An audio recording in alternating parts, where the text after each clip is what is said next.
Hola, soy un cristiano reformado y aquí podrás escuchar mis blogs a través de estos podcasts.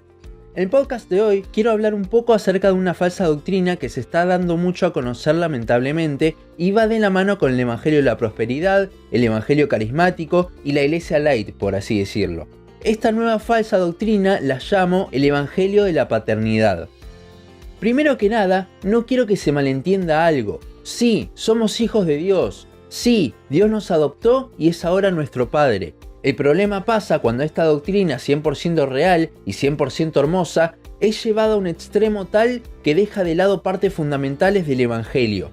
Este nuevo Evangelio, totalmente humano, se ha dado a conocer de una manera impresionante en los recientes años. Falsos maestros como Cash Luna, Guillermo Maldonado, Marcos Brunet, entre muchos, han esparcido esta falsa doctrina a lo largo del mundo. Probablemente escuchaste mencionar la frase "soy hijo y soy amado". Esta frase, si bien es verdad, es peligrosa por cómo se utiliza hoy en día. La doctrina esta tiene su base en dos versículos. Romanos 8:15, pues no habéis recibido el espíritu de esclavitud para estar otra vez en temor, sino que habéis recibido el espíritu de adopción, por el cual clamamos, Abba Padre. Y Gálatas 4:6, y por cuanto sois hijos, Dios envió a vuestros corazones el espíritu de su Hijo, el cual clama Abba Padre. Vuelvo a decir, sí, somos hijos de Dios, pero no nos podemos quedar solo con eso. Los que enseñan esta falsa doctrina le dicen a las personas no salvas que no tienen de qué preocuparse en la vida, porque tienen un papá que los ama y los recibe como son. Nada más alejado de la Biblia que eso. Para empezar, los dos versículos claves para esta falsa enseñanza están muy sacados de su contexto.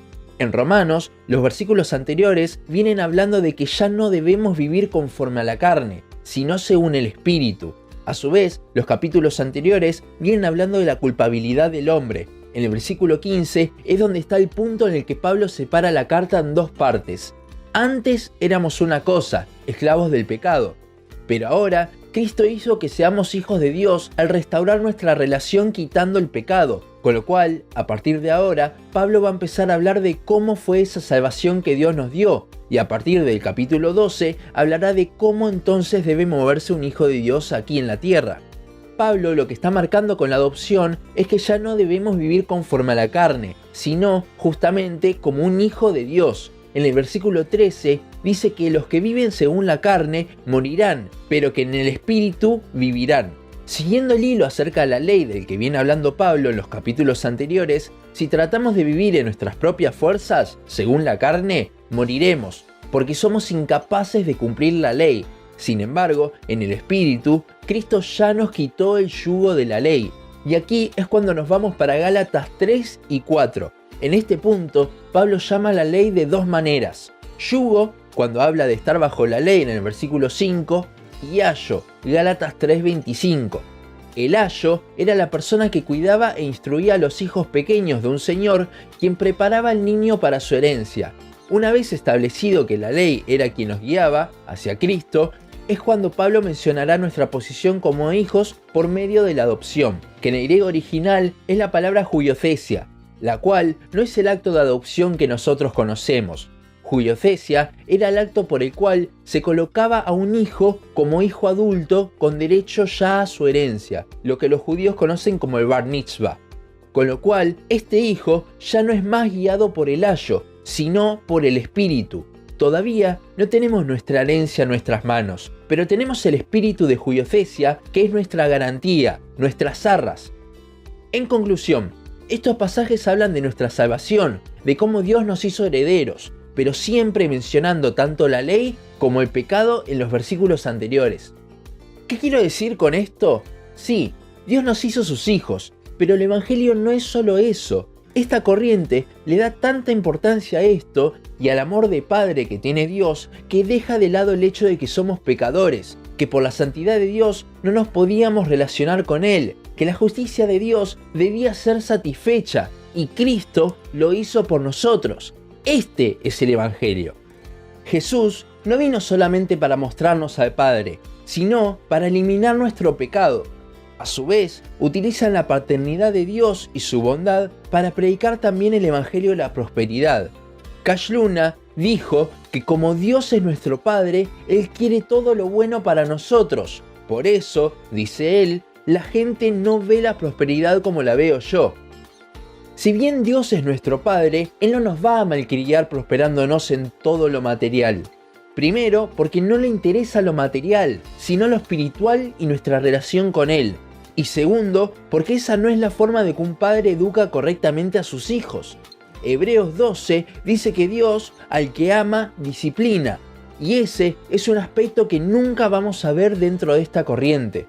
Dios es nuestro Padre y nosotros sus hijos, pero a su vez, Dios es nuestro Señor y nosotros sus siervos.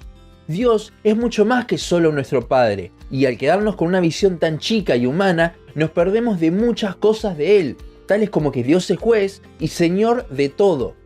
Reducen el Evangelio a que si te sentís mal, si ya no podés más con esta vida, vení al Padre, que todo va a estar bien. Las cosas no estuvieron bien para Pablo luego de encontrarse con Cristo, sino que sufrió en gran manera. Dudo mucho que este falso evangelio se lo puedas predicar a alguien en Corea del Norte, donde más persecución hay a los cristianos. Pablo dice en 2 Corintios 4, 8 y 9 que estamos atribulados en todo, mas no angustiados, en apuros, mas no desesperados, perseguidos, mas no desamparados, derribados, pero no destruidos. Esto parece contradecir todo este evangelio de bienestar y paternidad que se predica. Y eso es porque este falso evangelio omite cosas muy grandes. Dios no vino para que vivamos una vida linda en esta tierra, sino para reconciliarnos con Él. Y de hecho, esto hará que el mundo nos odie. Juan 15, 18 y 19. Hace un tiempo subí una frase a las redes de Charles Spurgeon que decía: la sabiduría de los hombres está fabricando una nueva edición del evangelio, que nos llama a seguir a los predicadores cuyos pensamientos no son los de Dios. Verdaderamente, esta es la deificación del hombre.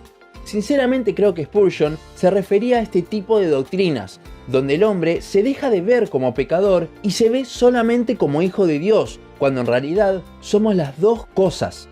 Tengamos cuidado porque a veces muchas falsas doctrinas no contradicen al 100% la Biblia, pero sí omiten cosas muy importantes y nos conducen ahí sí a las herejías de hoy en día, tales como el Evangelio de la Prosperidad.